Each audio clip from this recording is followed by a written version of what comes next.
Quand vous êtes créateur de contenu, vous avez deux buts essentiels. Le premier but, c'est de faire du contenu de qualité. J'imagine que ça, vous l'avez certainement compris. Et le deuxième but, c'est de faire en sorte que les gens cliquent sur vos appels à l'action parce que vos appels à l'action, c'est ce qui va vous permettre de gagner de l'argent avec votre business, que vous fassiez en sorte que les gens s'abonnent à votre chaîne, que vous fassiez en sorte que les gens s'inscrivent à votre mailing list ou que vous fassiez en sorte que les gens cliquent sur les liens qui envoient vers vos pages de vente. Et le problème évidemment, c'est quand personne ne clique sur vos appels à l'action. Moi souvent, j'ai des gens qui me font des retours en me disant « Gabriel, écoute, j'ai un problème majeur dans mon business, c'est que je fais des vidéos, que sur ces vidéos, je fais en sorte que les gens, en tout cas, j'incite les gens à s'inscrire à ma liste mail. Le problème, c'est qu'il y a quasiment personne qui s'inscrit à ma liste mail. Et forcément, quand vous faites une vidéo et que vous avez par vidéo 1 ou 2 inscrits, que vous faites 2 ou 3 vidéos par semaine, vous vous retrouvez avec, je sais pas moi, 10 ou 15 inscrits par mois, ce qui en soi peut vous permettre de générer un revenu, mais ce qui est largement optimisable. Et parfois, c'est même moins. Parfois, il y a des gens qui m'envoient des mails en me disant j'ai 0 personnes qui s'inscrivent à ma liste mail.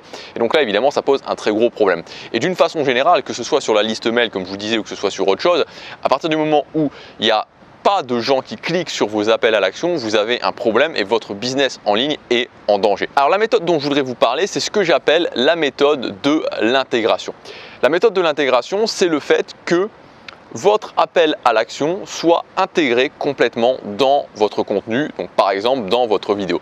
C'est-à-dire que si vous faites un contenu et que vous parlez d'un sujet et que à la fin de ce contenu, vous faites votre appel à l'action en vous disant « Ah, au fait, je vous rappelle que vous pouvez vous inscrire à ma mailing list, mais que le sujet de votre mailing list n'est pas vraiment en lien direct avec ce dont vous avez parlé avant », il y a un problème et vous allez avoir des taux de clics sur vos appels à l'action qui vont être extrêmement bas. Donc en fait, la méthode de l'intégration, c'est non seulement un appel à l'action qui est en rapport avec ce dont vous avez parlé avant, mais c'est encore plus que ça. C'est-à-dire que c'est un appel à l'action qui apparaît comme la solution évidente à ce dont vous avez parlé avant.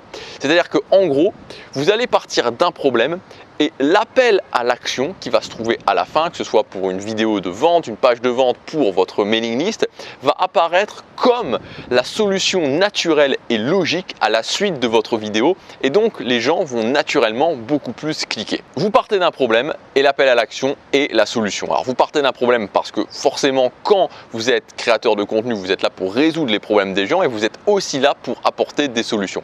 Donc je vous donne un exemple très concret. Si par exemple, donc sur mon autre chaîne, ma chaîne principale Gabriel Clément, si je fais une vidéo sur pourquoi tu n'arrives pas à tenir tes habitudes. J'aurais pu le faire sur les objectifs, mais admettons, pourquoi tu n'arrives pas à tenir tes habitudes. Donc je vais expliquer dans cette vidéo les problématiques que peuvent rencontrer les gens. Ensuite, je vais expliquer pourquoi ils n'arrivent pas à tenir leurs habitudes. C'est-à-dire que je vais dire que pour la plupart des gens, en fait, c'est parce qu'ils ne commencent même pas à mettre en place une habitude, parce qu'ils ne respectent pas le processus de l'ancrage, qui est le processus qui permet de mettre en place des habitudes, que notre cerveau, c'est de cette façon-là que notre cerveau va mettre en place des habitudes.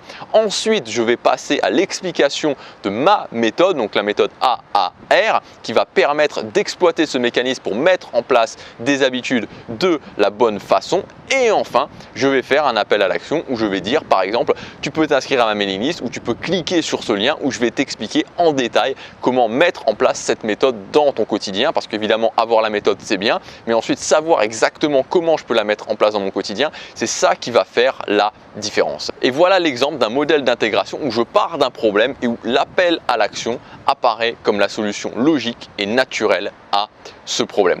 Donc c'est ce que je vous encourage à faire le plus souvent possible. Alors vous allez voir qu'au départ c'est pas toujours forcément simple. Il y a deux façons de faire. Soit vous partez d'un problème et vous faites coller l'appel à l'action à ce problème.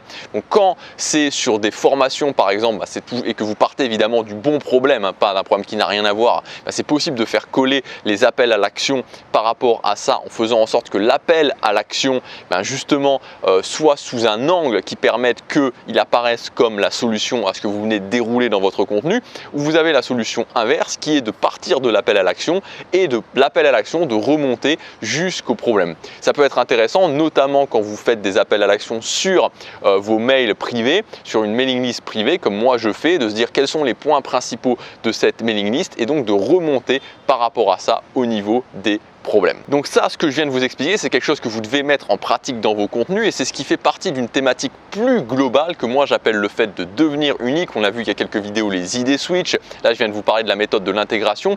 Il y a beaucoup encore d'autres méthodes que je peux vous partager et pour ce faire, vous pouvez vous inscrire à ma mailing list. Donc ma mailing list, ça s'appelle Tribu.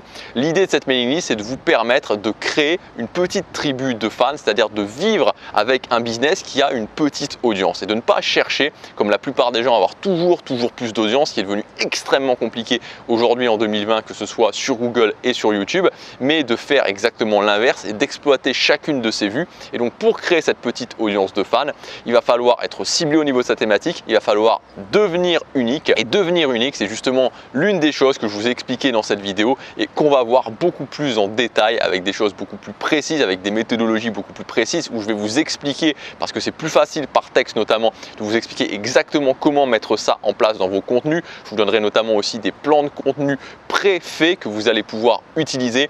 Donc tout ça, c'est dans le premier lien dans la description, ça s'appelle Tribu. Vous cliquez sur le lien, vous rentrez votre adresse email et vous allez commencer à recevoir un mail par jour bourré de conseils. Je vous retrouve tout de suite dans le mail quotidien. À tout de suite.